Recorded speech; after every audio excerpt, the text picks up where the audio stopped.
Okay, so our topic for today, we're looking at Gambit openings, which is quite a nice topic because there's, I think, a lot of things we can look at. It's not going to be too theoretical or calculation heavy, so it should be a fun evening.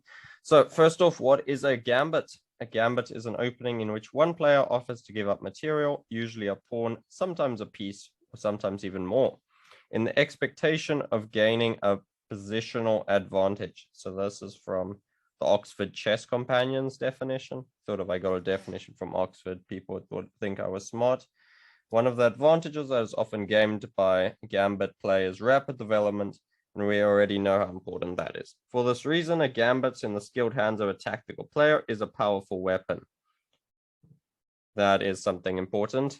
In the skilled hands of a tactical player, you can't just go around giving pawns away and then doing nothing. You need to capitalize on your position. Opening up the game, swift development, and a strong attack are all motivations for a Gambit. Further sacrifices should also be considered. Now, there's a whole bunch of other stuff I wrote here, but we can rather hop into a game and then we'll drop back to that. So, this first game we're going to look at is someone called Neustadt, which, okay, I think he's a German grandmaster. Maybe I'm wrong. Don't quote me on that. But I found this game quite interesting, so I thought we'd have a look at it.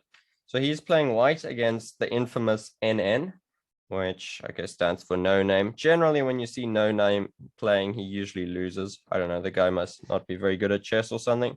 But we get to see e4, e5, bishop c4, knight f6. Now this is the bishop's opening. And okay, black is playing a bit of a sideline. And now white plays d4. Somebody tell me what the name of this opening is. Somebody with a chess education.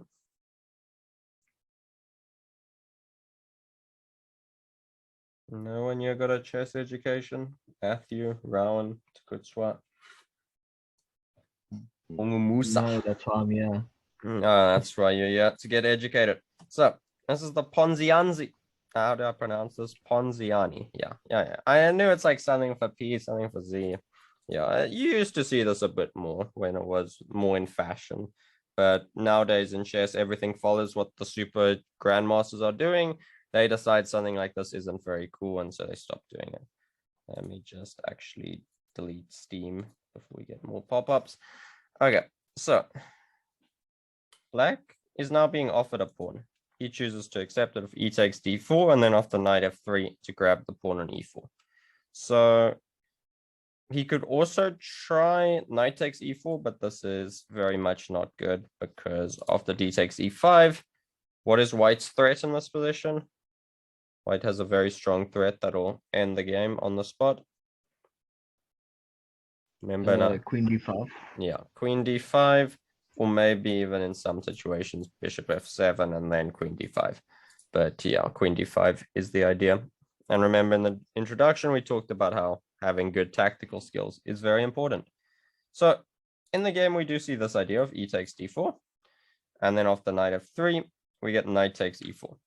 So there is something called Capablanca's rule, which we are going to learn about a bit later in the session. And that rule is referring to when you should grab a pawn. Has anyone heard of Capablanca's rule? Don't expect anyone to. Just if someone has, it could be interesting. Let me get the chat open here. So Capablanca's rule refers to that you should never grab a pawn if it will cost you anything more than 2 tempo. Okay. So that doesn't mean you should always grab a pawn if it's going to cost you 1 tempo. Very far from it. It just means if you are spending 2 moves and you're losing anything else to get this pawn, it's never worth it. So that's like the bottom line. It has to at least cost that much for the pawn. So yeah, black is getting a pawn, and it's costing him 2 tempo very early on in the game, which, okay, generally in the opening, we want to develop our pieces. This isn't any secret to you guys. This is the advanced session, so that should be known. But why is black choosing to do this then? He's giving up 2 tempo, but he is gaining a central pawn. Central pawns are more valuable. They help you control the center, most valuable land on the chessboard, so to speak. The center of the chessboard, if we had to value it with money, would be substantially more than these other squares on the side, which is why we value the center pawns more. White chooses to develop his pieces quickly. Bishop g5, black develops, and we get knight c3. So often when you have gambited a piece or a pawn or anything, you need to play energetically. And this is often, to play energetically, you need all your pieces out. So white is just playing very basic chess. Black decides to castle, which, okay, is a very natural move. There is actually a case to saying that castling is not a good move. The reason castling is not a good move necessarily is because it tells your opponent where your king is going. Now, that doesn't mean you should be playing chess games and planning not to castle. Far from it. It's just sometimes there is benefits to delaying castling. So, for example, maybe a better try for black would have been to play c6, with the idea that, let's just say white castles queenside, black can now play d5, and now there's a bit more flexibility for black. Maybe if white starts throwing his h-pawn too quickly, he could consider castling queenside. He has just a variation that was given with, I think this is Artur Yusupov's notes. He's a very famous chess trainer. We get bishop e6, queen h4, knight bd7, and black is at the very least very solid. Earlier, Tukutra was talking about bad bishops. This bishop on e6 is bad by definition, because obviously it's staring at the color of its central pawns, but it is performing a useful role. It's blocking the e-file, and for that reason, black can get away with that. Alternatively to playing c6, he could also play knight to c6, which, okay, is just developing. We'd get something like queen h4, d6, long castles, bishop e6, and bishop d3, and black can play queen d7, and he's given the rare privilege as black of having the choice of which side he wants to castle. But in the game, he chose to castle immediately, which, okay, often you're going to see, and this is more the psychological side of gambits, which when you sacrifice something, your opponent instinctively, he just wants to get his king safe because he's very scared of it. There's actually a great series. I don't know if any of you have checked it out on the St. Louis Chess Club channel. I think, what's her name? It's like Irma something. It's this female grandmaster, and it's international master, I think. And she does a series on chess and psychology. And she talks a lot about how certain situations influence players in certain ways.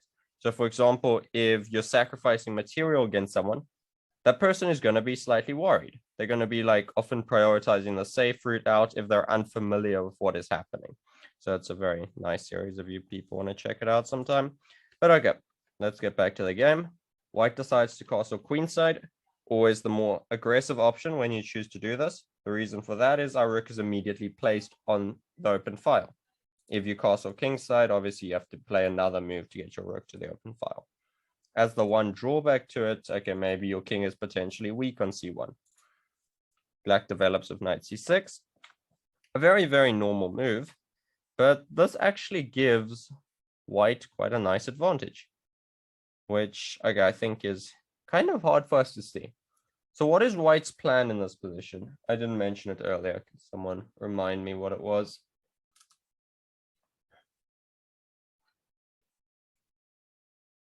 Anyone paying attention? Or did we all fall asleep already? Wait, is it that same plan of throwing the h-pawn that you mentioned earlier?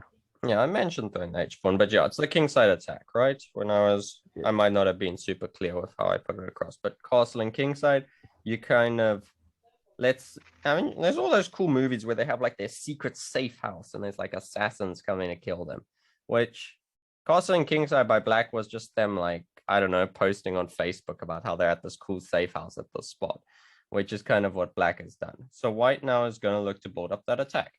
He hits the queen of knight c6, which forces the queen to come join the kingside attack. A better plan for black would have probably been not to play knight c6.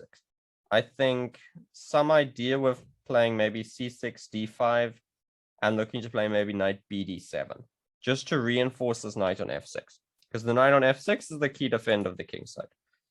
So, okay, let's continue and see how the game goes. Queen h4, black plays pawn to d6, and now we get bishop d3.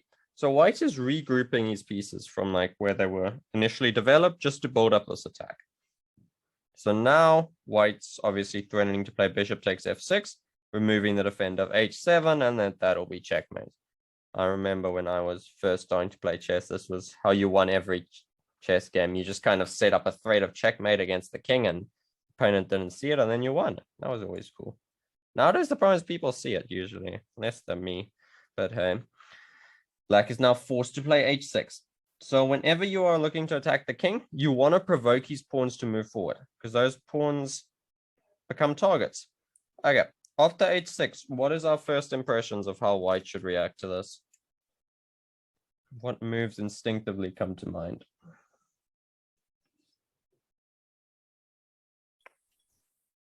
Bishop takes h6. Yes, Matthew, very good. Bishop takes h6. Immediately, we want to open up the king. So let's try and think. Bishop takes h6. He's going to play g takes h6. We'll most likely want to respond if queen takes h6. So if I just draw some pretty arrows to confuse everyone,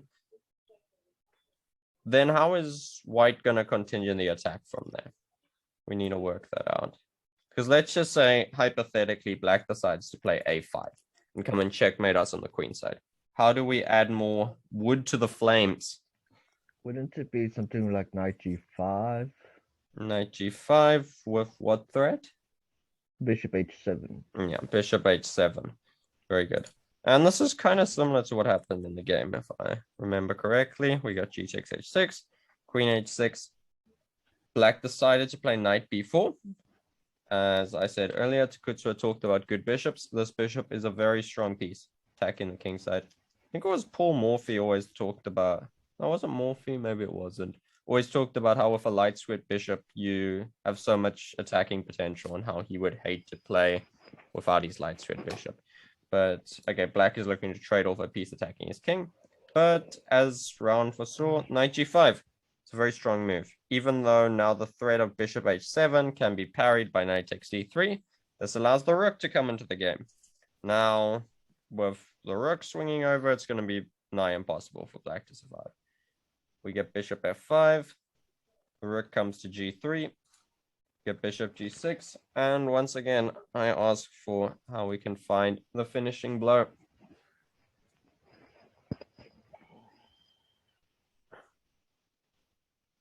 This would always happen to me when I sacrifice material, is I was naturally a more positional player in that. Well, I just didn't understand chess that well. But every time I sacrificed material, I'd get this really good position, and then I just wouldn't know what to do, and my advantage would go away, and I would lose. There comes a point in the game when you need to find those killer moves. Is it knight takes f7? Knight takes f7. Okay. If we play king takes f7, this is... Yeah. This is the idea, right? I'm not sure. Can I Usain Bolt it across here? No, rook e1 and then queen f5. And that's mate, right? And queen g, yeah, there you go. Yeah. I think knight takes f7 does work then. Do I have any other? Best to push rook to. Sorry, you cut out a lot there, Bongamusa. So I don't know. Okay, I think it's best to push. Best to push. I think it's best to push to take your rook to h3. h3 with the idea of mating on h8. That's also potential. I think though you now run into, what do we run into? Maybe this is good.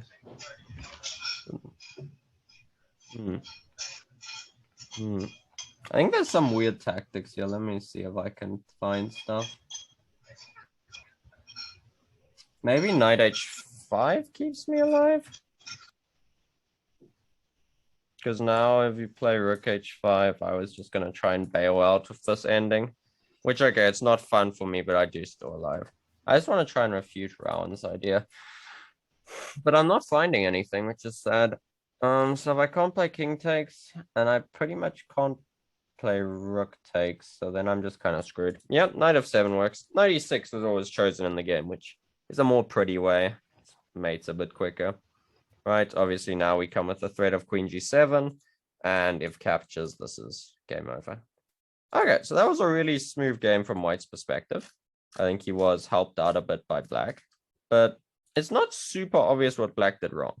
Black accepted the gambit of a pawn. It cost him 2 tempo. He developed his pieces to natural squares, and then he lost. So that's the thing when you're playing gambits. It is quite easy for the defending side to go wrong, which explains why we see gambits a lot more at the lower levels than if you're looking at top grandmasters playing. They don't play these gambits because their opponents will A, know 50 stockfish moves to refute them, or B, be strong enough players to find the defensive ideas that are necessary.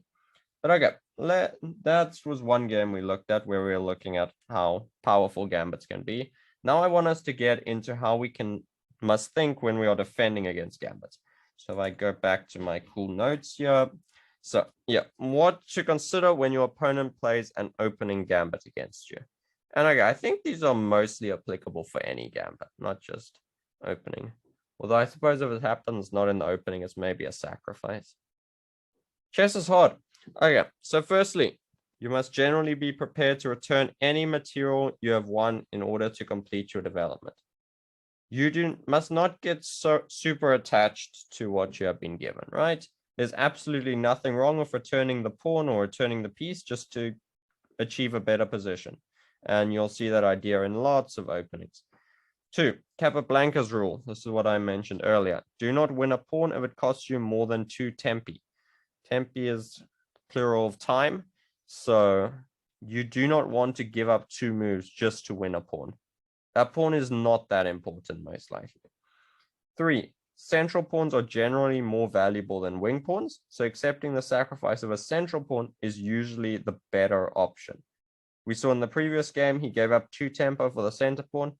It didn't work out well for him, but he was still able to defend. The plan I briefly mentioned of bringing the knight to d7 instead of c6. Okay, and also it is often not possible to decline the sacrifice of a central pawn. Often if you decline the sacrifice of a central pawn, it's going to advance, take more space away from you, and either you're going to have to accept it or it's going to destroy your coordination of your pieces. 4th, it is even more important than in other openings to bring your piece into the game rapidly and be thinking about the safety of your king. Right? King safety, one of the most important things when we look at evaluating chess positions, but that is even more important in the opening, getting your pieces out and the king safe. And then be on the lookout for chances for a counterattack.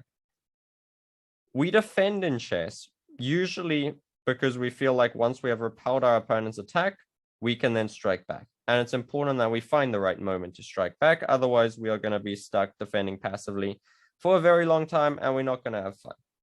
Okay, let's look at some games. I'm getting tired of talking. So this is another game we're going to look at, and we're actually going to look at the same opening. So we get to see this exact same gambit, the Ponziani, yes, that. First try. Okay, so in the previous game, we saw, what did we see? We saw e takes d4, so knight f3, and then knight takes e4. I think this was the line they played previously. This time we're going to see Black understand that he is not obliged to take, and he simply chooses to develop with bishop c5. So your thought process whenever your opponent plays a gambit that you're unfamiliar with should be, do I have to take? And what happens if I take it? Right? And generally, if you have any respect for your opponent, you need to at least see where his compensation is coming from. Okay, either you're assuming your opponent's an idiot and he's just giving you free stuff in the first few moves, which, okay, most likely is not happening, or there's some reason behind it. And for any move your opponent plays in chess, you need to try and work out the reason. Even if it's not a good move, there has to be a reason. People don't just move pieces randomly. But Black understands that if he grabs the free e-pawn, it's going to give White time to develop. And he decides he does not want to do that. So he chooses now just to castle. Or White chooses to castle after Black developed the bishop. Now Black plays d6. As I was mentioning in a lengthy introduction, it's often hard to decline the sacrifice of central pawns because they'll often advance. Well, now that's not quite true in this case. He can play his pawn to d6 and he stops anything coming to e5.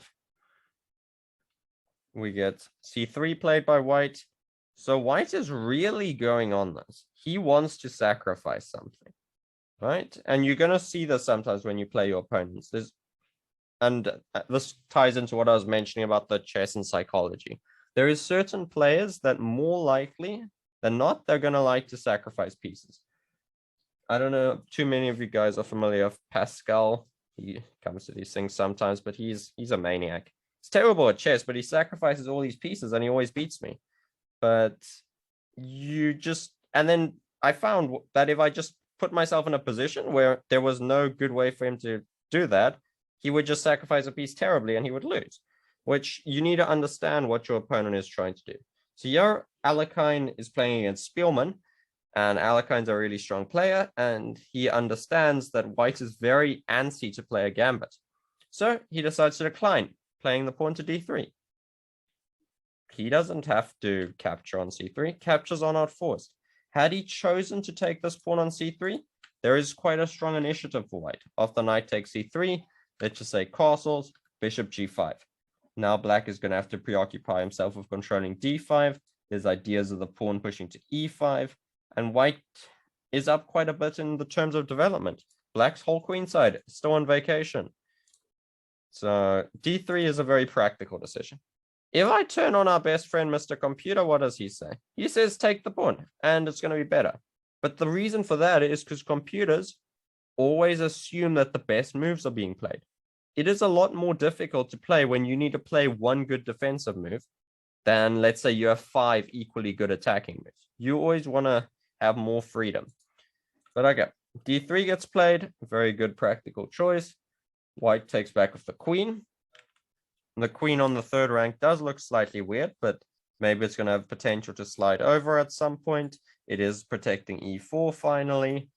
And okay, you didn't really want to move the bishop back from that nice diagonal. Black keeps developing, right? We mentioned development. One of the most important things whenever you're facing gambits, you want to get your pieces out. White plays b4. He is now gaining some space on the queen side. Black calmly drops back. Now we get b5. So white is very much looking to disturb black's pieces. Black needs to find new squares for the pieces. He chooses to bring the knight to a4. He understands that this bishop is a key attacking piece, so he's going to try and find the opportunity to eliminate it. If he can play knight takes c4 next move, he probably will. White now also understands that because this is high-level chess. So he plays e5, breaking open the center. What do you guys think of e5? Good, bad, terrible, maybe good, maybe brilliant, stupid and terrible? Again, you are welcome to unmute yourself or just type something in the chat that is interesting.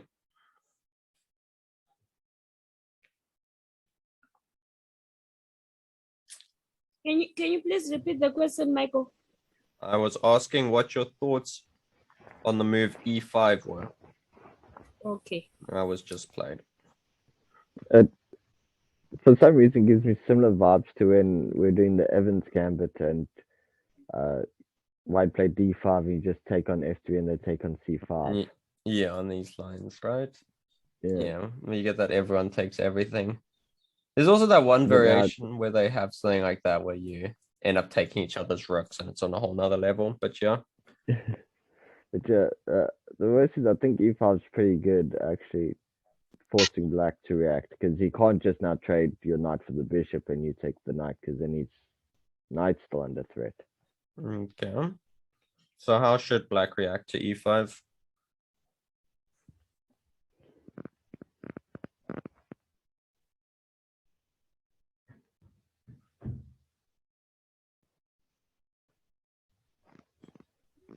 How about knight d2, d7? Knight d7. I think you're hanging this pawn, right?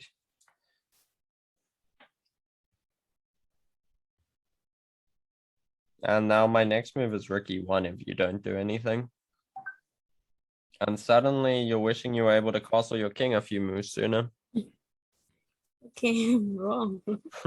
No, it's a nice idea, but yeah, generally speaking, in the opening, if like we're talking about how you can't decline the sacrifice of central pawns. I think Sorry, what were you saying, Bengamusa?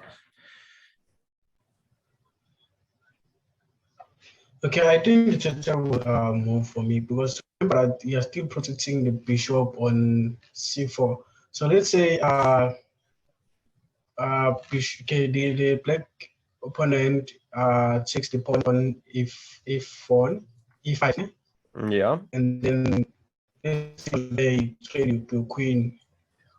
Okay, then I win your bishop. Well, it is white's move now, Okay, right? okay, I take what bishop. Yeah, sorry to cut you off, but your connection seems quite bad. I'm struggling to hear what you're saying, but I get what this position, okay, is something that we do need to calculate because simply taking on e5 and trading the queens, sure, we lose our castling rights, but other than that, it seems to solve quite a few of our problems. So this is what was chosen in the game. And okay, as I was saying to Kutsua beforehand, we have to accept the But sacrifice. Michael, Yeah, to Kutsua. if the pawn, if D takes E, right? Yeah. Isn't it black is gonna play bishop takes F7? In which position? Yeah. Oh, Oh, okay. Sorry, I thought it was a trick. you're I didn't dreaming of that this the idea and a free queen. Yeah. yes. No, there's always that idea in the opening of deflecting the king away. But yeah, again, that only Okay. really works if black's pieces are not developed. So these tactical, generally in the opening, as long as you're developing your pieces and getting your king safe, tactics shouldn't work in theory. But yeah, that is a good thing to be aware of. Which, okay, when the pawn pushes to e5, though, black is forced to capture it. He can't just move the knight. So we get this in the game, and after the queens are traded, white gets the opportunity to capture the pawn in f7. Okay, now we need to evaluate this position, because I think we're starting to leave the opening now and maybe move into the middle game. Who is better in this position and why? Let me maybe give you guys 2 minutes to analyze the position, and then I'll expect some answers from everybody.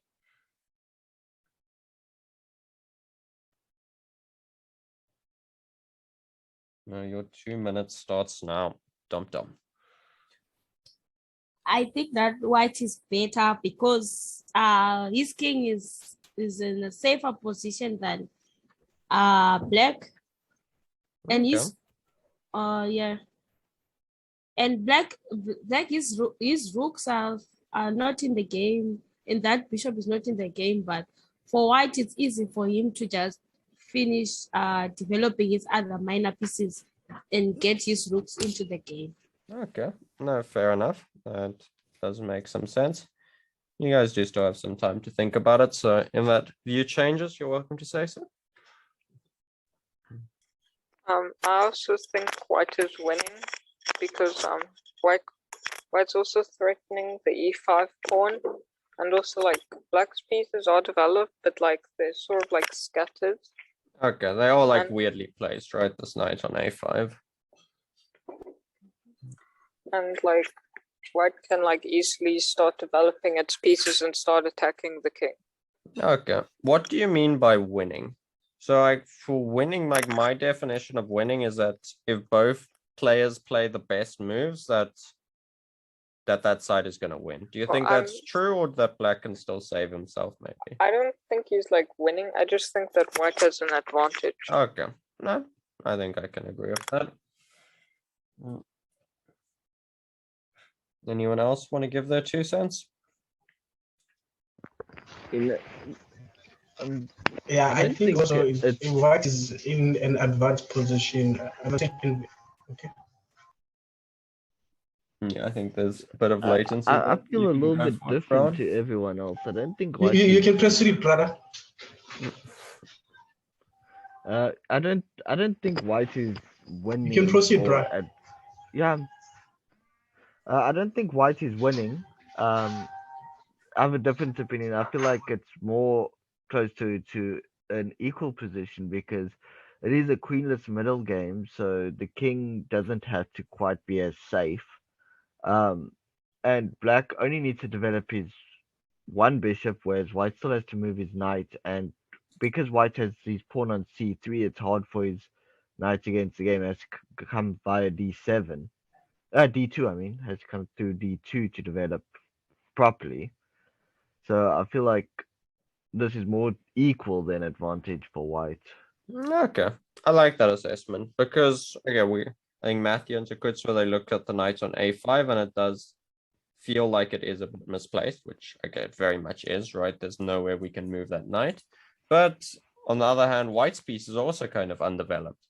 The pawn on c3, as you mentioned, is blocking his own knight. He would very much like that pawn not to be there.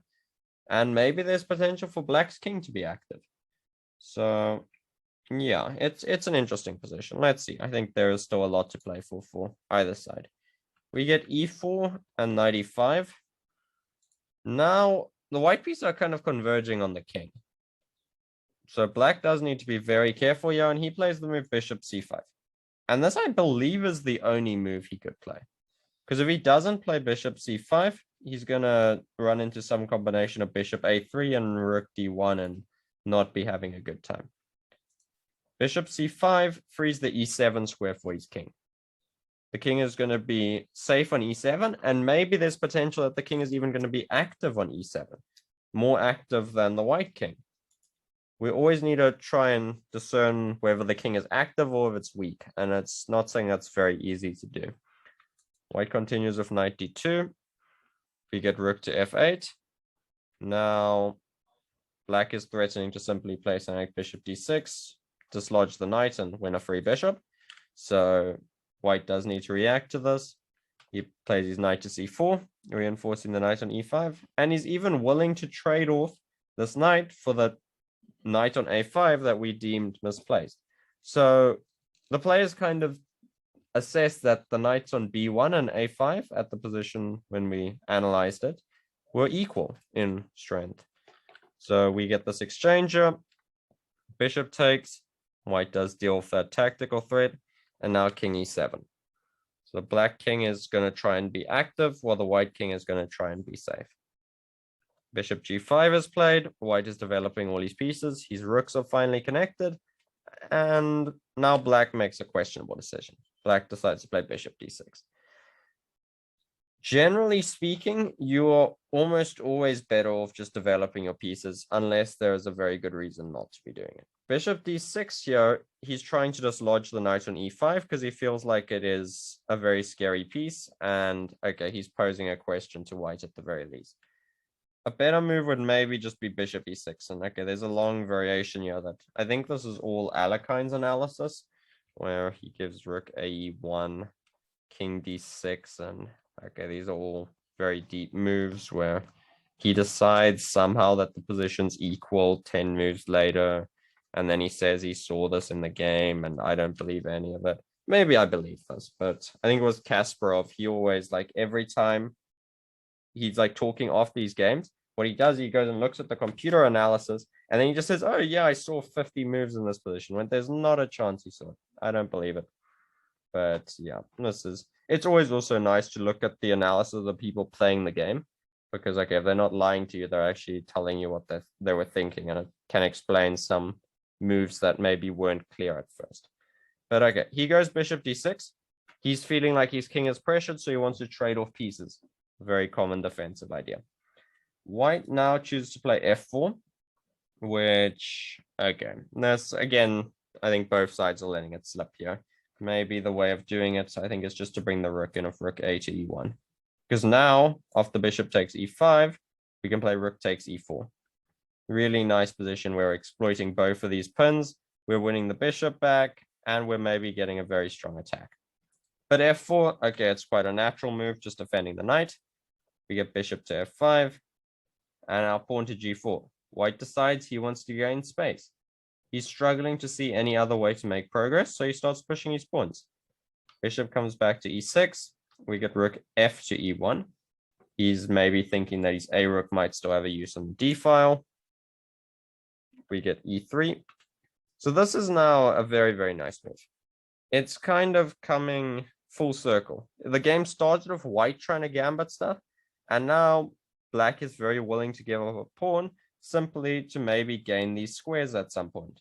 Get his bishop to c5, his knight to e4. There's a lot of ideas opening up for him. White was probably hoping for bishop takes e5 to be played instead, where he gets this nice idea after f takes e5, bishop c4, where you can once again insert rook takes e4 and exploit this pin once more. But e3, kind of the curveball thrown by black. Bishop d3. White decides that he needs to keep his light squared bishop alive. Maybe not the best decision, but he's thinking he still has some strong threats potentially. Maybe there's ideas of f5 one day, if he can solve the problem of his knight being unprotected. Maybe there's ideas of playing knight f3, knight d4, and repositioning his pieces. So he's thinking there's a lot of attack here. There are some other options than dropping the bishop back. One of the lines Alakine gives is king g2, which, okay, just looking to activate the king. These pawns on f4 and g4 are weak, so if he can defend them, it might solve some of his issues. Bishop takes e5, f takes e5, bishop takes e4, rook takes e3. Get a lot of trades, and in the end, we get position that is apparently equal with the opposite colored bishops. Is probably going to be a draw at the highest level of play, but I think there is still some game to be had. But okay, in the game, bishop d3 was played. King dropped back to e8. We get h3, and now f5. Knight d5, and then f5. Which, okay, there's a nice yellow question mark, which we need to work on now why f5 is maybe not so good. So it is attacking the bishop, but it's allowing his knight to drop. Which, okay, generally speaking, in these positions, the side with the weaker king is happy trading pieces. So black is quite happy with this idea, where the pieces are going to get exchanged. Maybe there's a way white can keep more pieces on. I think one idea is he could play bishop takes h7 with ideas of bishop going to g6. Or another plan is he could look to play bishop e4 and just have some pressure on this diagonal.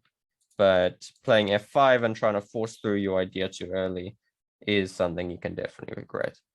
And often these positions where you have a space advantage, like white has here on the king side, it's often in your best interest to like let it hang for as long as you can. But the pressure against f4 is real, so he does have to deal with it. Okay, we get f5, bishop takes e5 is played.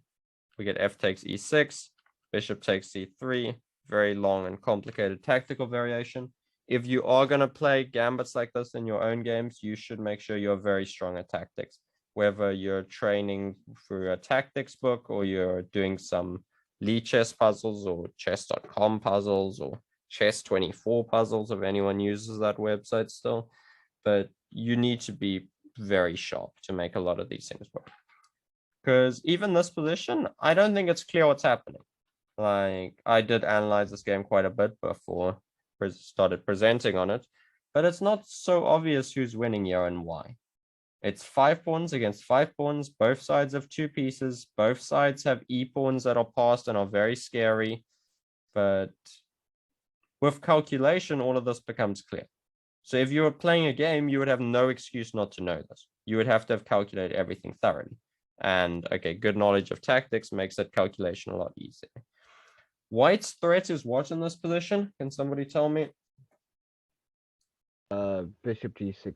Bishop g6 is kind of checkmate, almost, pretty much.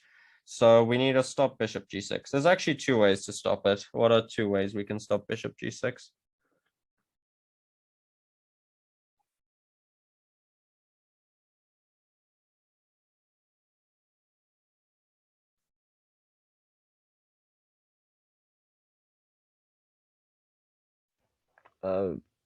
Rook f6 is 1. Yeah, rook f6. They and cool. knight d7. Knight e7. Knight e7 is another. So I think rook f3. Is it bishop g6?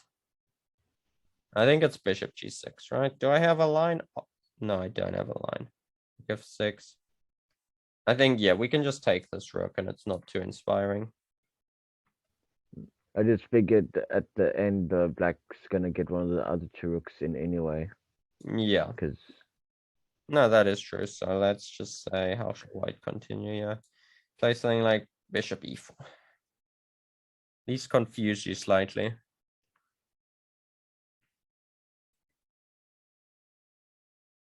I'll just take the A rook still. The A rook. I'll take your knight. It is opposite color bishop, so you have some Yeah, dreams. and bishop back to d4, I think. Yeah. Okay, I think you can try and hold this, but you're really not going to be having fun with this a pawn coming down the board later. But I get what you're saying. There is still definitely some play. The other idea you mentioned was 97. I think 97 is good. Just stopping that idea. I think there was some weird computer line that refuted it. I think Alakine's analysis was saying 97 worked, and then people looked at it later and realized it didn't. There's a variation of rook AD1, straight up allowing bishop takes e1, but his plan is just to play rook d7. And if the rook coming into d7, the attack is too strong. Bishop draws back to b4, which simply defends, which... Okay. Does it simply defend? I think there's more to this. There's bishop e7 still, bishop e7, bishop g6. And we do get our rook back, and it is very decent position for white. But the nice thing is there's the combination of ideas. And in a lot of tactical problems, this kind of arises. Because what black can do now is play rook f6, which is the idea Rowan mentioned earlier, and we just get a much better version of what happened. So whenever you're playing games, remember the ideas that you think of, because you can often apply them later and in just in a better way. The even easier way is just knight f4, which now we don't run into any of these problems. Okay, and if he chooses to capture our knight and then play bishop g6, well, we just play our king up to e7 and we're very comfortable. Rook ad1, bishop takes e1, rook comes to d7, and now we get this bishop dropping back to b4, and black's position is very solid. In fact, white chose to resign here because he is just down a rook and doesn't have too much compensation for it. There is going to be some situation where we can capture this e pawn. We don't want to be too hasty and run into bishop g6 anyway. I probably wouldn't have resigned here as white, but I think he just felt there is no way to make progress. And black's next two moves will make things very unpleasant for us. Okay, so we see in this game that when your opponent plays a gambit, you do not need to be scared of it. There is nothing to be afraid of, right? Some games you see people panic.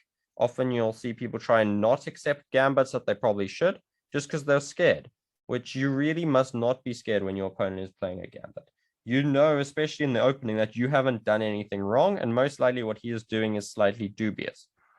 Let's move to our next game, where we're also going to look at some similar ideas. So this game, this is two lesser known players. I think Fedorchuk is a German grandmaster, and I'm not familiar with the person he's playing against. Maybe let's get black's perspective just for some extra excitement. So white plays d4, knight f6, knight c3, d5, and e4. Anyone know the name of this? Somebody have a chess education yet? Black, isn't the black mod something? Yeah, Black Modima Gambit. Right. There we go. That's the way. I think those are two different people. Like Black Mar is a person and Beam is a person. I think that's my understanding. Maybe I'm wrong. But D takes e4 and f3. So white is playing someone 600 points higher rate than him. And I kind of like his approach of just going for something aggressive where at least he's going to have a chance to play a game. Often when you're playing top players, people try and play very safe, maybe myself included. And you end up getting a game which lasts like 30 moves and you just kind of slowly suffocate and die. So going for the throat is often a nice approach. E takes f3, knight takes f3, and now e6. So black chooses to keep his light squared bishop inside the pawn chain. Often I think it's very tempting to bring the bishop to like f5 or g4. I don't think there's anything wrong with these ideas, but sometimes there is potential for if we bring the bishop out that we maybe regret it later and can't defend our queenside. We get e6, bishop comes to g5, bishop e7. Black is playing very solidly. bishop d3, knight bd7. Okay, and this kind of stems from, if we look at that previous game, I think, was it the first one, where instead of where the guy put the knight on c6, we're putting it on d7, might have been a lot more solid, which is the case here as well, because white we know is going to play for a kingside attack. He has given up his f-pawn, so he has an f-file to add to all our problems. So black calmly decides to put the knight on d7 rather, even though it may be more passive, it reinforces the knight on f6. We get castles and now c5. Black has decided to strike in the center. He doesn't feel the need to castle immediately. White's plan probably involved some ideas of queen e1 to h4, and then he has a lot of pressure on the king side. But black now tries to count against that. He's striking in the center. Bishop takes f6 is played, knight takes f6. So black is very happy with this exchange. White, I don't think, had too much reason to capture this, maybe a bit of nerves playing against the grandmaster. Generally, as a rule, you don't want to capture pieces that are pinned. Here, obviously, the piece isn't quite pinned, but there was no reason to capture just yet. D takes c5, and now we just get queen c7. Black is in no rush to recapture this pawn. For one, he is not even down a pawn, right? Because he was given that pawn earlier and he remembers that. And two, it's very awkward for white to try and defend this. Like, he could try something like b4, but it starts getting very loose, his position. I think black can just play b6 after that. White brings the king to h1. Black regains his extra pawn. Queen e2, castles. And black has absolutely no problems. Like, if he gets a few more moves to maybe get his bishop into play, then he's just going to be up a free pawn for nothing. White looks to throw his knight into the mix. We get bishop to d6. Knight drops back to c4. Bishop drops back to e7. Knight comes to e5, and we get a grandmaster draw, except only one of the players is a grandmaster, so he keeps going with b6. Now, b6 does weaken something, right? This diagonal is now ripe for tactics.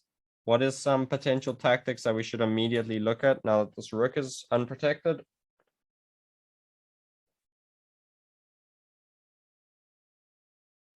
Like probably some combination of bishop takes h7 and queen to e4. So like rook takes f6. Yeah, it's very tempting, right? And even we don't need to play bishop h7 first. Maybe we can even go queen e4 straight away. So the key thing is removing the knight. These tactics aren't as strong as they might initially appear. I think the player playing black did take some time to calculate it, but it is the idea that was played. And even if the idea isn't working, it's very important that you see it, because you need to calculate all of these. You can't just kind of, you play blitz and bullet online, you kind of see something and then you're like, maybe it'll be fine. I'll find out in 5 minutes. If it's not, I'll start a new game. You got to make sure that you calculate it properly. Bishop f6, queen e4. Black just plays g6. So now, if we play queen takes a8, I think we can just play bishop takes e5. And okay, we're still up a pawn and we're happy. Because remember, white gave up the exchange earlier. So he decides to play knight g4. Black has weakened his dark squares. He has this elite Swiss cheese pawn structure, if I can get my words right, where there's just lots of holes everywhere. So it's very important usually that you hang on to your dark squared bishop. But rules are there so they can be broken. Black just gives up this bishop. Even though it was so important to protect those dark squares, he understands that he just gets enough time to now switch over. Plays queen to e7. Just drops the queen back. How is this working? What happens if white decides to take this rook?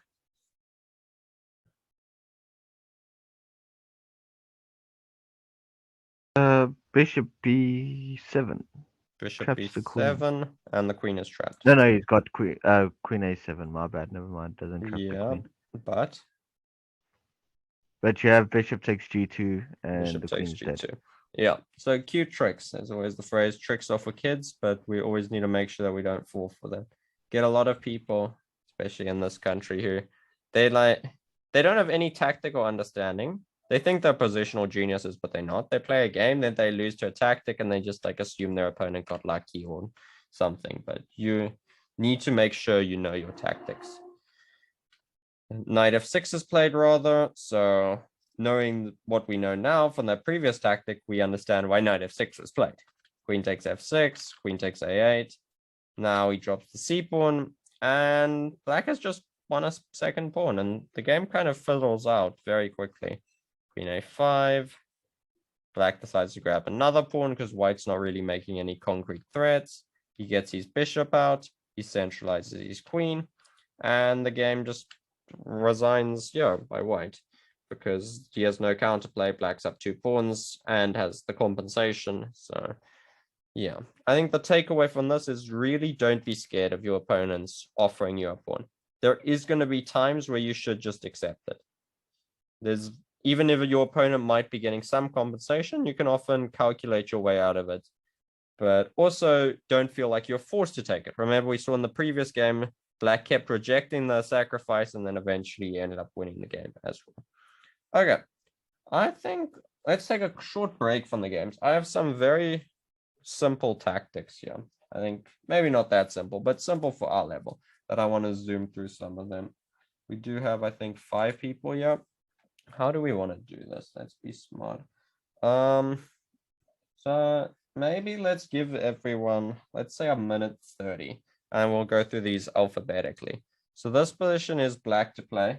Mr. Bungamusa, if I'm saying your name right, please forgive me if I'm not.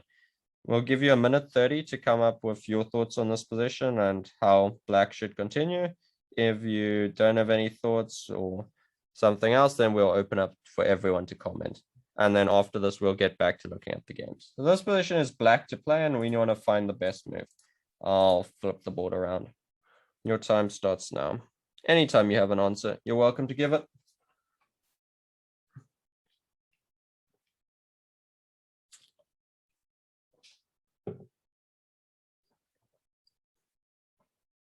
Because with Gambits, we need to understand how tactics work. So all of these positions we have now are from openings that stemmed from Gambit openings and need some tactical prowess to navigate our way through.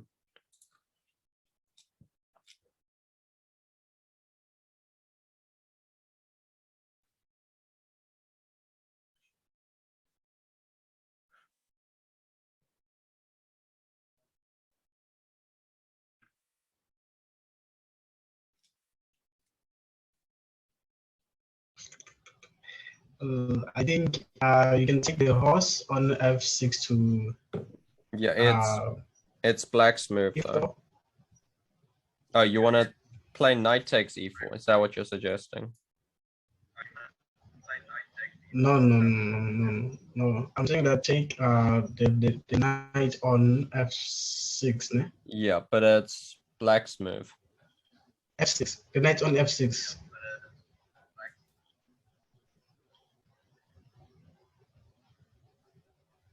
It's black's Yes, you move. choose that piece. Okay, you're wanting to move the piece somewhere. Is that your idea?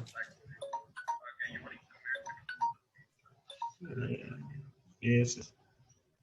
Okay, where are you wanting to move it? To e4. And you want to play knight e4. Okay. Knight e4 does make some sense, right? Knight is attacked. If I just play rook to e1.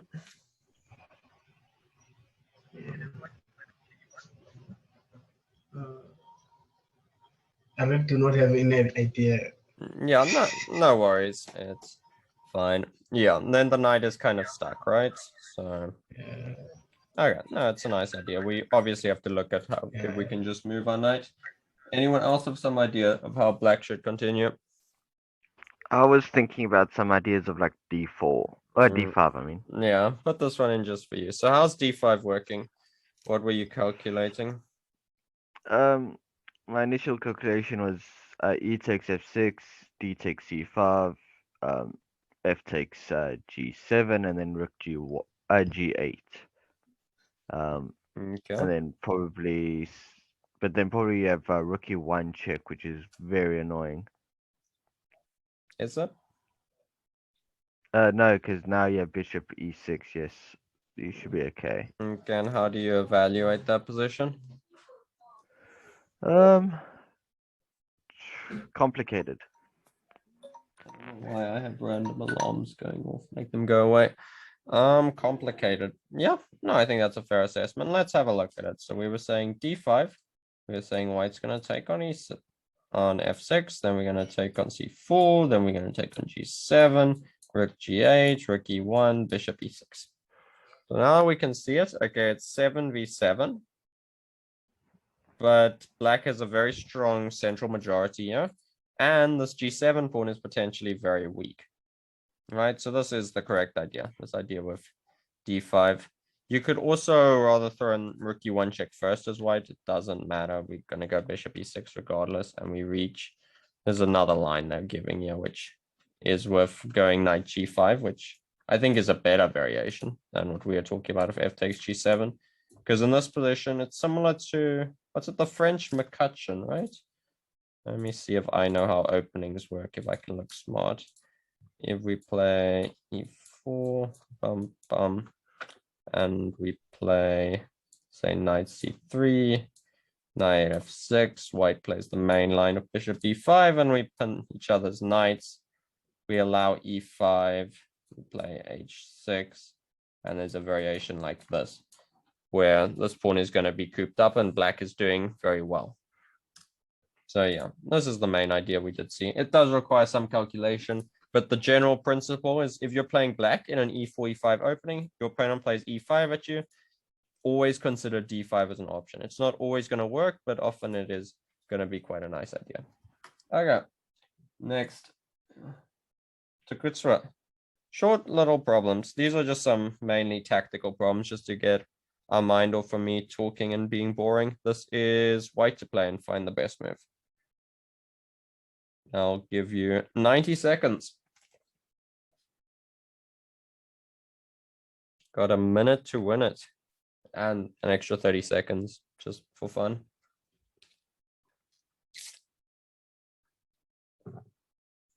I see Reynard did give the right answer for the previous move. I didn't get around to looking at chat, but yeah, that is correct.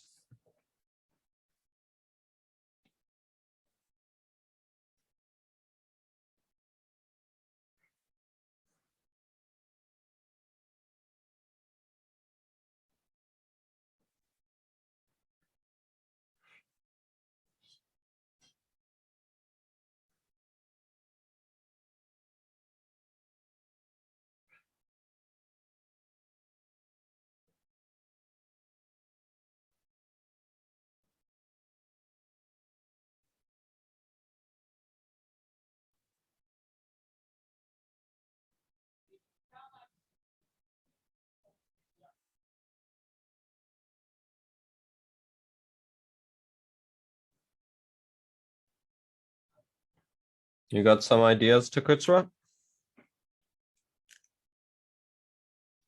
You fall asleep, Takutsura? Maybe Takutsura fell asleep. Do we have any ideas for white in this position? I have the answer. You have the answer to all of life's questions. Yeah, these are a bit too easy for you. What is the answer? Rook takes e4. Yeah. E5. Rook And then takes after e5. queen takes, Queen f3. queen f3.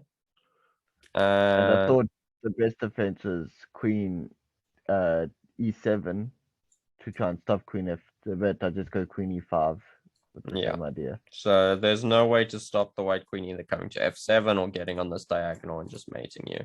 So, yeah, too good. Okay, Mr. Rowan, white to play. Well, this feels like this exact same game. Yeah, it probably is. I mean, the quicker you solve it, the quicker we can get back to the games. We'll just do one problem for everyone. This isn't a tactics session. I just felt like a break. Yeah, rook e7, I think it is. Yeah. If queen takes, queen to d5. If knight takes, it's queen f7. Yeah, there's just mate, and if knight or bishop takes, Or bishop. then we have what we call the load shedding technique, where the knight cuts the electricity between the queen and the f7 square, and slightly unpleasant. Okay, Mr. Matthew, this is white to play.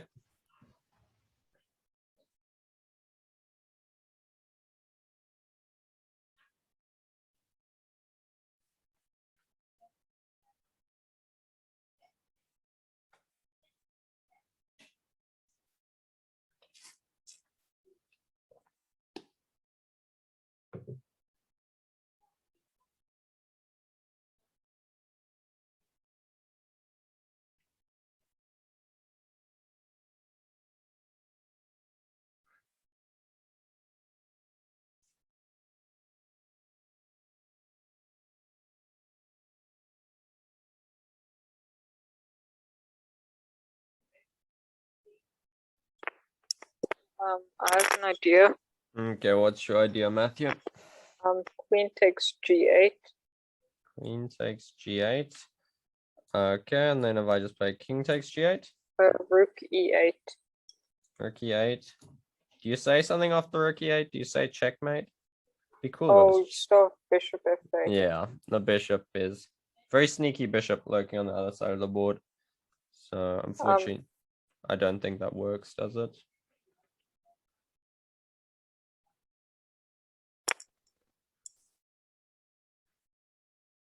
Okay. Anyone else have an idea? I have, Oh, I have yeah, another Matthew. idea. Go What for it. if you go rook e8 in like the first position? Rook e8. Okay, we try to do something a bit different. If I play bishop f8 now, And I take the bishop with the yeah, you rook. can just take and okay, you're basically mating me. Yeah, rook e8 is just the better way of doing it. I don't think there's any defense. Yeah.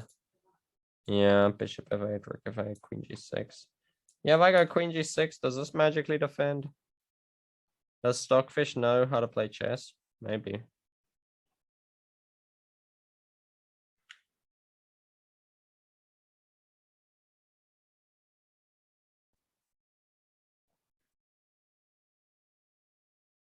Yeah, I do. I should get harder problems first next time. But how do we finish this off, Matthew?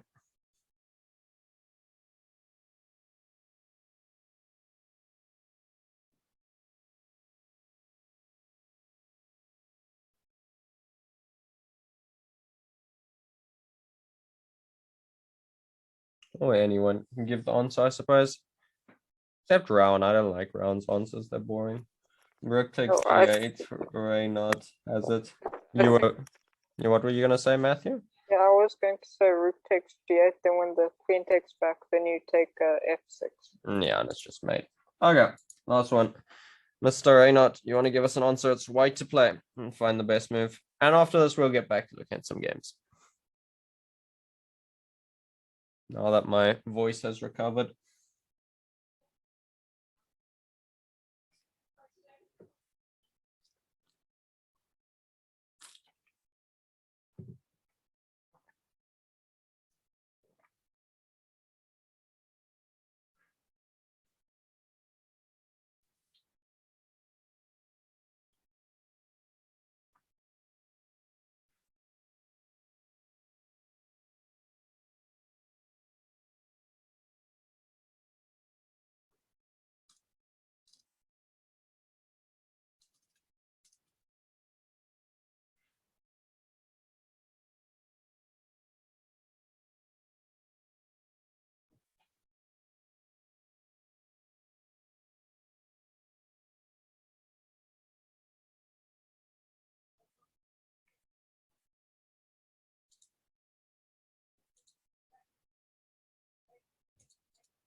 You say knight b to d2. Okay, I think this makes sense, right? We can assess that the knight is pinned, so pressuring it makes some degree of sense. I think I can just play f5 though. I don't know. Do you have a plan after f5? Did you consider f5 as an option? Maybe even bishop f5 works just as well.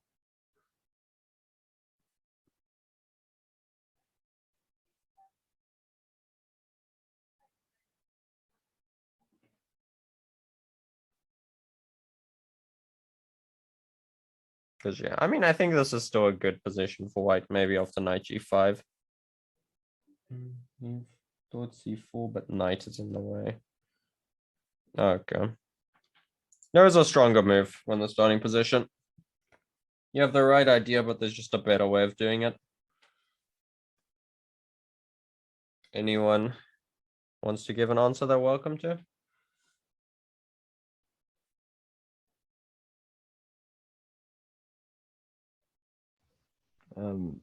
Do I try again? I'm gonna try again. Yeah, I'm gonna suggest rook e3 because the pawn's pinned. I was actually gonna say knight c3. Yeah, knight c3 is simply winning a piece, right? The pawn is pinned to the queen. We're hitting the knight on e4, and we're hitting the queen. Simple. Double attack. Okay, very nice. Let's go back to looking at some of the real fun stuff. Can maybe skip that game because some of you to get the privilege of seeing that early. We're gonna look at a game by Mr. Rubenstein. This is quite a fun game, so I'm looking forward to hearing your people's input on it. So we get d4, knight f6, knight f3, c5. We see the Benoni, and off the d5, we transpose to a Benko Gambit. Benko Gambit is a very interesting idea because I think in a lot of times it's not like other gambits. This line we're going to see here is very aggressive by, I think, both sides.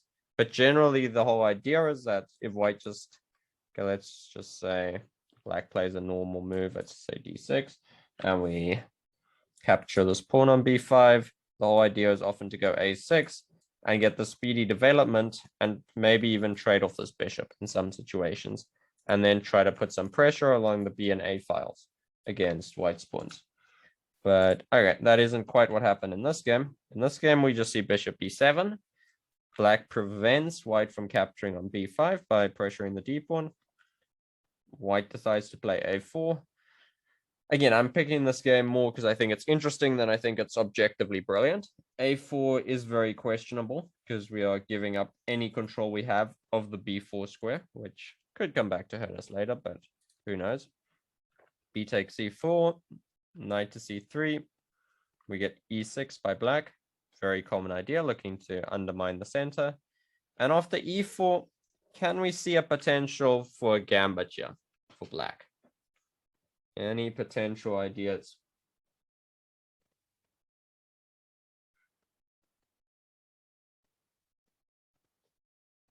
Remember what we talked about at the start of what might motivate us to do a gambit, right? A gain in time, a gain in maybe a strong attack, maybe quick development, maybe a strong center. All of those are factors we are looking for.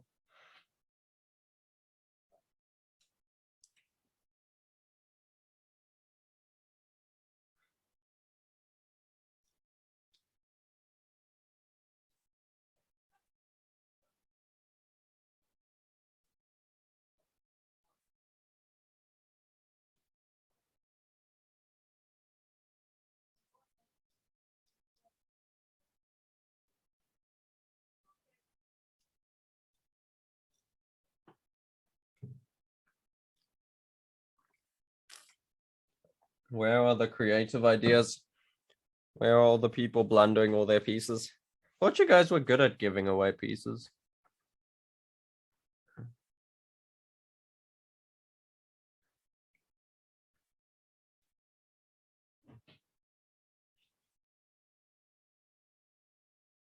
I'll give you guys about 30 more seconds and then we'll look at what happened.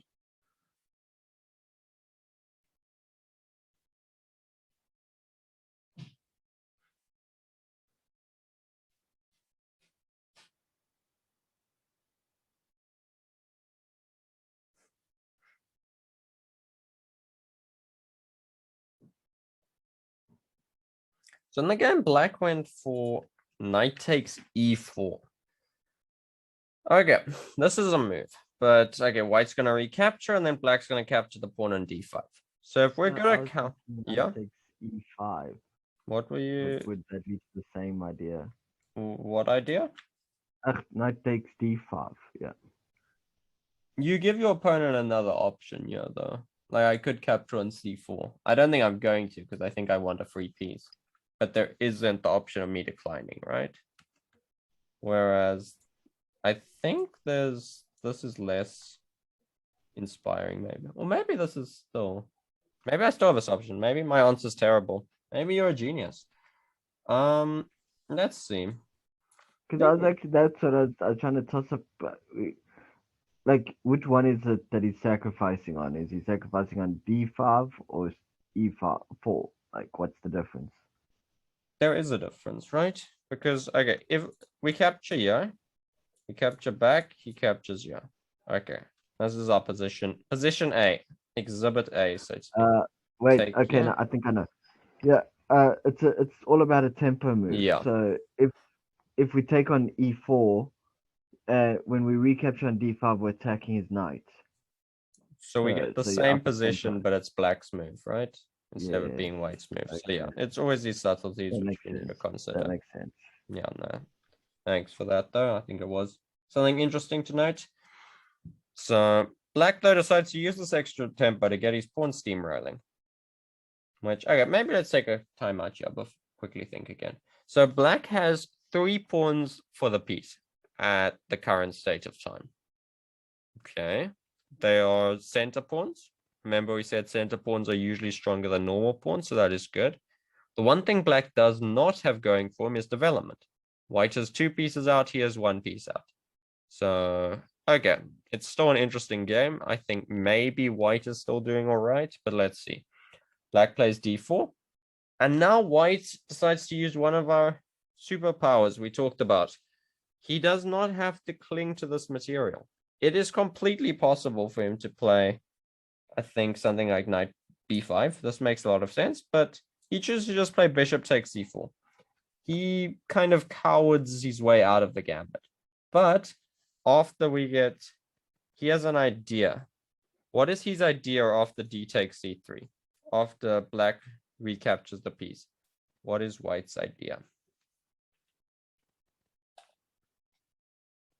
So he's actually doing 2 of the things. He's giving back the material, which is one of the 5 things we mentioned at the start, and he is finding a way to counterattack. How can we do that?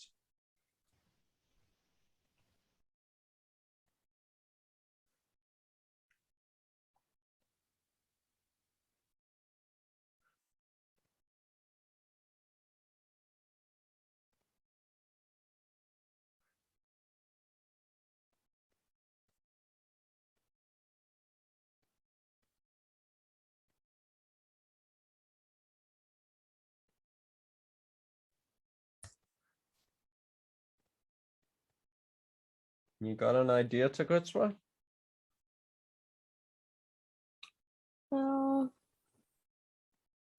I'm thinking, what if white just castles first so Okay. that you can bring the rook to. Just castles. Okay, and black probably can just play bishop e7, right?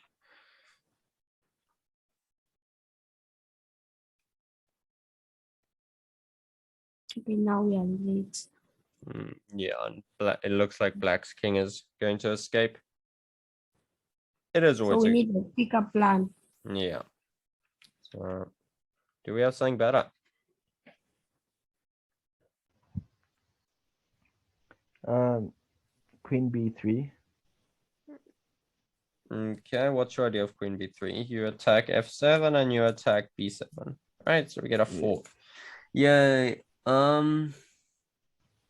Okay, and if I play queen e7 check,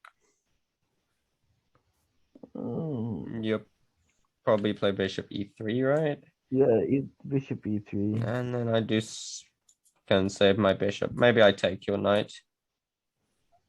And after you take back, I'll just play knight c6 and everything's fine. So what do you do when your idea you want to play isn't working?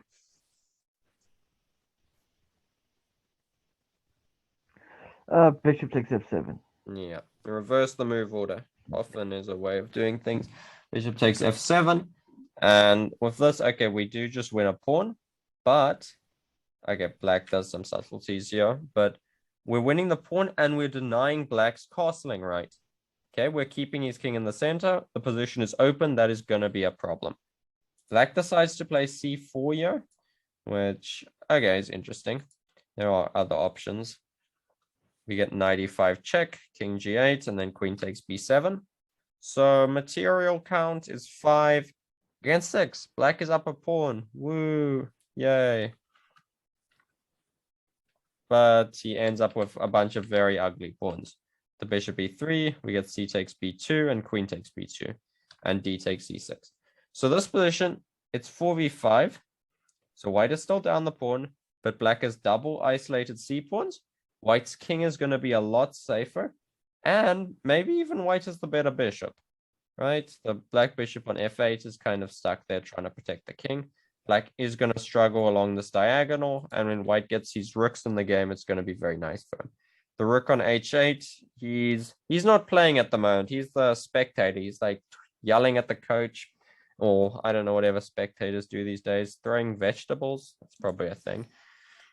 Castles, bishop d6. Black looks to activate that bishop. Queen c3. White decides he wants some return on investment. He wants his pawn back. Black plays queen e6, trying to keep it. Rook c1. And now we get king f7. Should we take the pawn on c4? We've worked kind of hard to get this pawn. And what are your guys' thoughts?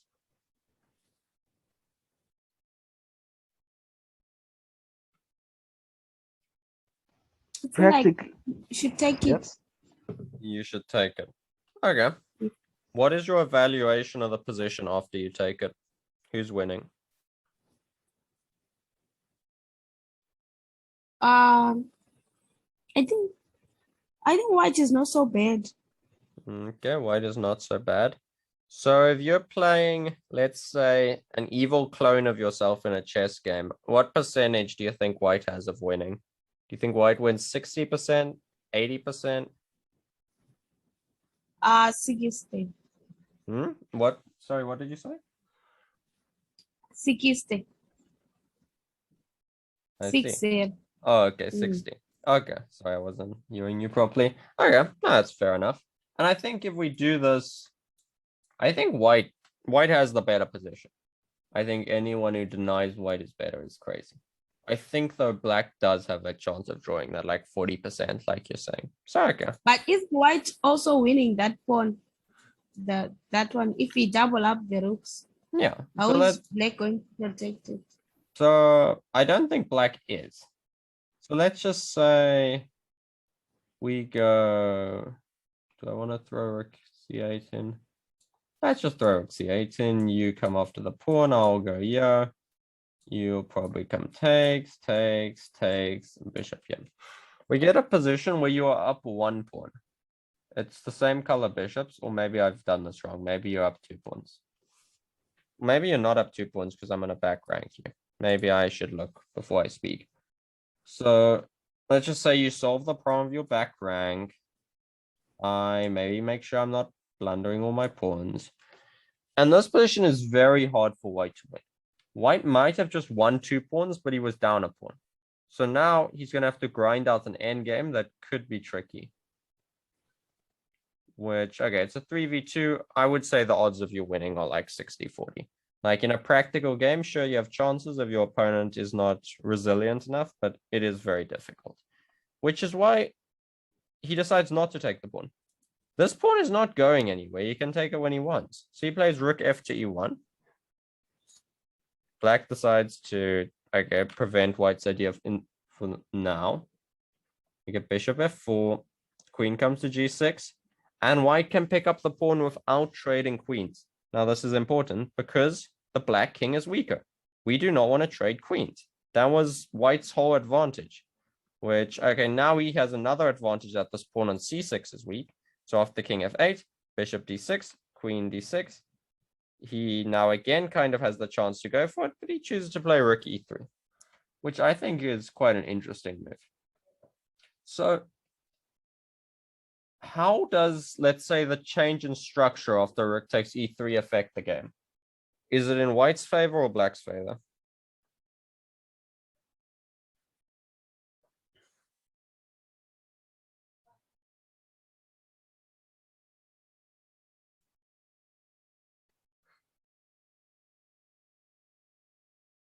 It is hard to say. Like a lot of these things come down to very small margins, but I'm just interested to hear your guys' thoughts. I feel like it helps black a little bit because it creates another weakness to attack for white. So rook takes, pawn takes, and he could potentially trade his c pawn for the e pawn. Okay. No, I think if we're able to trade the c pawn for the e pawn, obviously we're over the moon. In this position, I think this is a very, I don't know if instructive or interesting, one of those words, trade, because the e pawn is isolated. But it's another thing. It's now a pass pawn. Which, okay, you can look at it as a strength or you can look at it as a weakness. All depends on how motivated you are in life. Turn that into a great motivational speech, but I'm too lazy. So this pawn is in the short term a target. There's moves like rook e8, maybe something like queen e5, and there's a lot of pressure on it. But as I said, it's a pass pawn in the long run if it stays alive. And I think if black puts effort to try and hunt it down, suddenly this f file comes into play, and the black king is super weak. So it's interesting. So I quite like rook e3 because rook e3 is not a move that I would imagine on my radar too often, but it shows some nice ideas. Black continues with queen d5. Again, please trade queens with me. White now decides that it's time. He allows us. Queen takes c6. We get rook takes c6. So after all that I've said, he decides to go into this endgame where he has 2 rooks against 2 rooks, which I think there are still some drawing chances. The reason he's willing to go for this is he feels these pieces are now active enough. Get rook e to d8. White plays g3 so that he doesn't blunder back rank checkmate. Rook comes to d7 to guard the 7th rank. And pawn to a5. Just looking to gain some space. Maybe put the pawn on a6 where the rook can defend it. Rook comes to b8. h4. White. This is generally something I think you can apply in a lot of your games. If you reach a position where you're unsure how to improve any of your pieces' position, gaining space is often an idea. You will so often you'll see these positions where grandmasters have this fianchettoed structure, and they play h4 just because, like before, like playing a 4 sequence, they'll just gain the space because they feel like it can benefit them later. The idea with h4 is he's going to play h5, h6, and create a weakness. If black has to play h6, then he's conceding that the g7 pawn is going to be weak. We get rook to b5, pawn comes to a6, rook comes to a5, pressuring the pawn. It's always important to be active, especially in rook endings. King g2, we get rook to a2, and now h5. This idea I said is coming through. Black decides to play rook to a5, and h6 smashes through. Black captures. You could also consider playing g6, but what happens now is white is going to find some way to break through. Maybe this is just mate right away, or very close to it. Play rook e7. Do I have a fancy way of doing this? I think this is just good. Right? And white's pieces are getting too active. So he chooses to take on h6 rather, removing that thorn pawn. Rook takes h6, king to g7. Now white swings the rook back over. We are seeing some very good technique. Even just what he just did of trading the h pawn for the g pawn, it benefits him structurally. Now he has a passed f pawn. Black still does not have a passed pawn. Every time you exchange pawns, look how it's going to affect the structure and how it's going to affect all of your pieces. Rook comes to f5. We get rook back to c3. Rook comes to f7. Black is trying to activate. f4. And suddenly all of black's activity is gone. He tries another approach, bringing the rook maybe in from the side. King activates stage 3. Black is doing a lot of moves that do nothing, and white's improving his position. The rooks go passive on the 7th rank. White optimizes the position of his rooks. He optimizes the position of his king. He now considers bringing the rook into b7 to infiltrate. Again, the only reason to put your rooks on open files usually is so that they can infiltrate somewhere. Okay, in the endgame, it's slightly different because it's just more active. But often you want to look to infiltrate your opponent's space, either on like the 6th or 7th or 8th rank. King f8, we get f5, rook f to e7, g4. White is just slowly advancing. King f7, king h5, rook to e1, king g5, rook e7, and after rook b8, black gave it up because rook f7, f6 is maybe coming. Maybe he's going to double on c8. If black ever moves these rooks, he's going to run into rook b7. It's a lot of problems for black. So this is a very nice endgame, which I think is what I wanted to get out of this game, is when you sacrifice something, you don't necessarily need to kill the guy's king. There often comes a time where you can cash out that advantage you have, whether it be an initiative or maybe an attack or a strong center, for a material advantage. And you take that material advantage to the endgame and you win.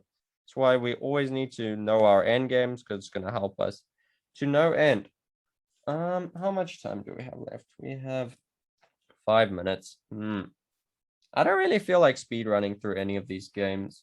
So I think maybe we should probably lean towards ending it there. I will share this Lichess link on the group. I thoroughly recommend you check out the games I haven't covered. I looked at this with Rowan the other night.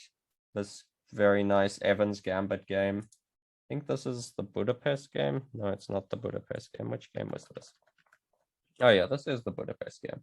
Very nice game. It looks at a lot of the ideas in the Budapest Gambit that isn't as traditional or as straightforward as some of the other more popular ones. And then this game, Adolf Anderson against Leonel Adalbert Bagration Felix Kisaritsky. I pronounced that perfectly. A very long Swedish name, but this, anyone know what the name of this game is? It has a name, it's a famous game. I believe it is the Immortal game. Everyone has an Immortal game, but this is the one. So if someone says the Immortal game, they're talking about this one. Usually what they do is they call it like Morphy's Immortal game, and like everyone has their own Immortal game. I have my own Immortal game. I like beat a 1200 on Lichess once, but it was a cool game. So do people have any questions? Anything they want to talk about? No questions. Then I'll quickly go over our last 5 rules and then we can enjoy our evening. So what we must consider when our opponent plays a gambit against us. We must be prepared to return any material. We did see that in some of the games. Capablanca's rule, I think this might be new to a lot of you guys. Don't win a pawn if it costs you more than 2 tempi. No, my voice is dying. Central pawns are more valuable. So often, if you are going to accept the sacrifice, you often want a central pawn. And then we talked about how it's important to bring out your pieces and how it's often an incentive for gambits. And then how we must be on the lookout for counterattacks, which, okay, eventually you want to be attacking at some point in the chess game. Okay, thank you all for coming. I hope. Yeah, I have a stupid question. Do you, for Capablanca's rule, do you think about it like in the middle game as well? If it's going to take you 2 moves to win a pawn in the middle game, would you still be like, nah, it's not worth it? Or is it only opening? So there's a lot of rules in chess, right? Everyone has their own rules. And it's even in English spelling as well. They always tell you these I before E. There was always this mug, I think I knew someone who had it. So there's this rule in English spelling, I before E except after C. And then they have like this whole like 30-word sentence on the mug where every word is breaking that rule. Which understanding the rule allows you to know when you can break the rule. So there is going to be positions like where it's a static middle game or end game where you can take the pawn and your opponent's doing absolutely nothing while you take all these pawns. And then obviously that is the way forward. No, I'm just curious, like if you feel like Capablanca's rule is like opening specific or if it's chess in general. I mean, I would say it's chess in general. So they word it very nicely. If it costs you more than 2 tempi, okay? Now that doesn't mean like, which you have to be doing something with that tempi to begin with for it to be considered tempo, right? Yeah. Like you're always going to be doing something. So if you have nothing else to do with your time, then sure, maybe you could spend 3 moves. But usually there's something else, right? Usually you have your bishop you haven't developed or your knight that's on the side. So I would say I would think of it at all times. Maybe not so much in the end game, but I think generally speaking in the middle game, more often than not, it's applicable. Okay, cool.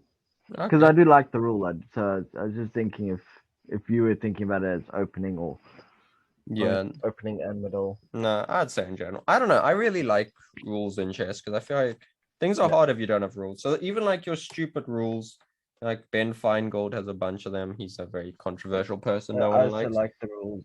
Yeah, I go like, there's always exceptions to rules, but the rules are there because it works like at least 50% of the time, which is good enough. There's always a rule, never play f6, which obviously you need to play f6 at some point. But every time you play f6, you understand how much you're weakening your king after understanding the rule, which, So, okay, it was a nice discussion. Thanks. Yeah, was a pleasure. I hope you guys enjoy your evening, and then hopefully we'll see you guys next week. I think Mr. Baxter is doing next week's session again. So, okay, thank you all for coming. Bye bye. You, thank you everyone.